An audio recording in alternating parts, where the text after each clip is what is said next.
Marius et compagnie attendus au parquet ce mardi hier. Ils ont fait l'objet d'un retour de parquet. Guy Marius et 8 autres personnes ont été arrêtées vendredi devant le palais présidentiel lors d'une manifestation interdite. Une délégation du Khalif général des Mourides s'est rendue hier à Louga pour délivrer un message de paix aux fidèles mourides. Il est demandé à ces derniers de respecter le verdict de la justice dans l'affaire des talibés enchaînés à Ndiagne, verdict qui doit être rendu demain. Abraham Paul Pouy. Le maire de la commune de Ndoyen a... Abraham Paul Pouy qui doit nous parler donc de cette délégation du Khalif général des Mourides qui a délivré un message aux fidèles mourides. Cela fait suite au procès. Au procès de l'affaire des talibés enchaînés à Ndiagne. Le Khalif a demandé à ces derniers de respecter le verdict de la justice dans cette affaire des talibés enchaînés à Ndiagne. Serigne Mohamed Mbake a porté le message du Khalif général des Mourides.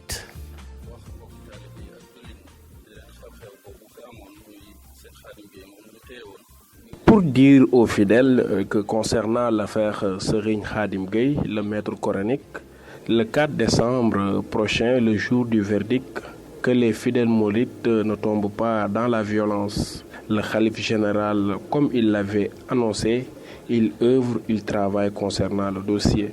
Le Khalif demande de l'écouter car il est un artisan de la paix et il appelle les fidèles à œuvrer pour la paix. Le Khalif général est catégorique, il est en train de gérer le dossier à sa manière. Il a discuté avec les autorités compétentes, donc nous devons nous plier au ndigal. Serigne Touba était un homme de paix et sa famille œuvre pour la paix et elle appelle les fidèles à la paix. Aujourd'hui, c'était juste de réitérer les propos du Khalif. Il l'avait dit, il travaille sur le dossier.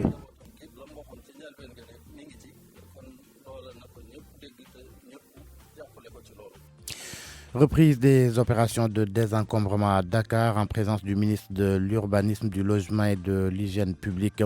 Cette nuit à 22h à l'avenue Malick Sy, rond-point Cyrnos et port de Dakar. Demain, mercredi à la même heure, c'est au tour de l'avenue Blaise Diagne et de la grande mosquée de Dakar. Jeudi toujours à 22h, Rebeuss et les alentours du palais de justice. Le syndicat des travailleurs de la SDE a décidé de poursuivre son combat malgré les négociations avec le ministre de l'eau et de l'assainissement. 2 tours d'horloge n'ont pas suffi aux 2 parties pour accorder leur violent. Pour autant, le ministre Serigne Mbaye Thiam se dit ouvert au dialogue avec la SONES et l'ONAS, des entités parties prenantes aux négociations. L'actualité hors du Sénégal. Au Tchad, 4 soldats ont été tués et 3 autres blessés après une attaque djihadiste dans la région du lac Tchad. 13 victimes ont été dénombrées du côté des assaillants. Les sports pour terminer. Ballon d'or France Football 2019. Sadio Mané n'est pas sur le podium. La star sénégalaise de Liverpool termine 4e. Le ballon d'or est remporté par Lionel Messi. Il y a également Virgil van Dijk qui arrive à la 2e place, suivi de Ronaldo, 3e.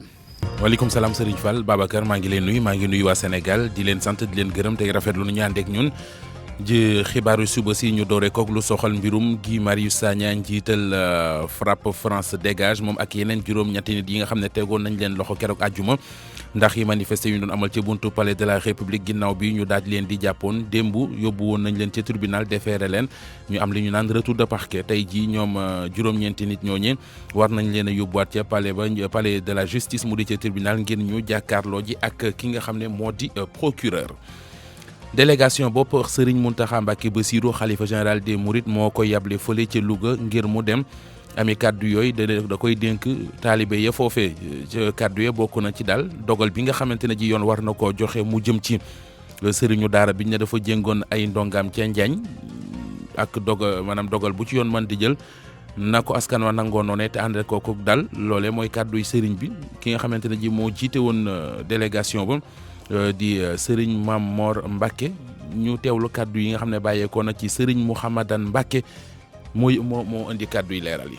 wax mbokki taalibe yi ak jullit ñi ne leen xew-xew boobu fi amoon muy sëñ Khadim Gueye moom ñu téye woon ñu am xel mu dal ci ne fekkoon nañ ko ci te mi ngi ci kon bu ñu àggee ca bis ba mi ngi ñaan mboolem jullit yi ak taalibe yi ñu ànd ak dal te diglu ko mi ngi ci di ci wax ak kilifa yi te kenn bañ a def lenn luy nuroog fitna te xam ne moom lépp lu muy lijjanti warta ànd ak fitna képp koo xamee ne sax boo demee fitna mën na faa juddoo sax toog ñaan sax moo gën ngay dem ndax warta lijjanti lenn muy ànd ak fitna gannaaw mi ngi ci nañ doyloo loolu te xam nañ ne lam ca war a taxawe dana ca taxawe sooba yàlla xel yëpp war naa dal ci moom ndax li mu wax ci ne sooba yàlla dana ci taxaw loolu kenn ku ne war na koo doyloo te bañ a demin woowu ndax lépp luy andi fitna dara jëru cay xeeb gannaaw mi ngi ci dox ak kilifa yi te la ko ca war xam na ko ca manga ca na ñëpp ànd ak ab yar akuk dal ndax seytaane ci yu mel nii rek lay potoxlu ba mën a jur loo xam ne kon ñu dégg ndigal loolu te jàppale ci sëriñ bi sëriñ Touba ci jàmm la daan dox njabootam gépp ci jàmm la ñuy dox lépp lu ñuy lijjantee méngoo di ko lijjanti war nañ ko caa doyloo la mu waxoon ca njëlbéen ga ne mi ngi ci kon loola na ko ñëpp dégg te ñëpp jàppale ko ci loolu. li ñuy def mu di fexe ba désencombrer Ndakaaru dañu ko wéyal loolee di doon ci teewaayu ministre urbanisme logement ak hygiène de vie tey jii bu 10 heures ci guddi jotee dinañu dem ci avenue Malick Sy ba ca rond point Sirnos mu di Pompiya daañu jàllit ca porum Dakar lépp ci désencombrement bi suba it di àllarba bu 10 heures ci guddi jotee noonu it lañ ko fas yéene defee ci avenue Blaise Diagne ak fi nga xamante ne ji moo di grande mosquée bu Ndakaaru daañu demit ba ca Rebeuss ak ca boori tribunal bu Ndakaaru li ministère bi ñu dénk wàllu urbanisme logement ak hygiène de vie ñi ngi ko xam ne ci communiqué boo xamante ne ji kon def nañu ko ci SAT-SDE di syndicat gu jabootee liggéeykat yu nekk foofee nee nañu xeex bi ñu nekkoon ba léegi kon dañu koy wéyal lu aju ci seen waxtaan yi ñu seqoon ak gouvernement bi kon mujjuta maanaam ñaari waxtu yi lëmm yoo xamante ne ji kon toog nañu di ko waxtaan waaye daal ak déggoo amu ca ñoom nag nee nañu lu aju ci dogal bi nga xamante jël nañ ko mu di jëm ci defante daal danañu ko matal. waxtaane xibaari bi ci réew ci jukkib xabaaru suba si réewum Tchad la ñu jëm foofee lu toll ci 4 soldaar faat nañu leen am yeneen ñaar yu ca jëlee ay gaañu ginnaaw cong goog am na fële ca région bu Lac Tchad ñu ne kon ay djihadiste ñoom ñoo def lu ni mel. wàllu tàggat yaram ak football ballon d'or France football Lionel Messi moo ko jël démb la ñu ko jox. doomu Sénégal bi di Sadio Mané bokkoon ci ñu ko doon yóotu mujj ko jot moom ca ñeenteelu place ba la mujj Lionel Messi moo ca jiitu Virgil van Dijk topp ci Cristiano Ronaldo topp ci Sadio Mané ñëw kon ca ñeenteelu place ba sëñ Fall Baba.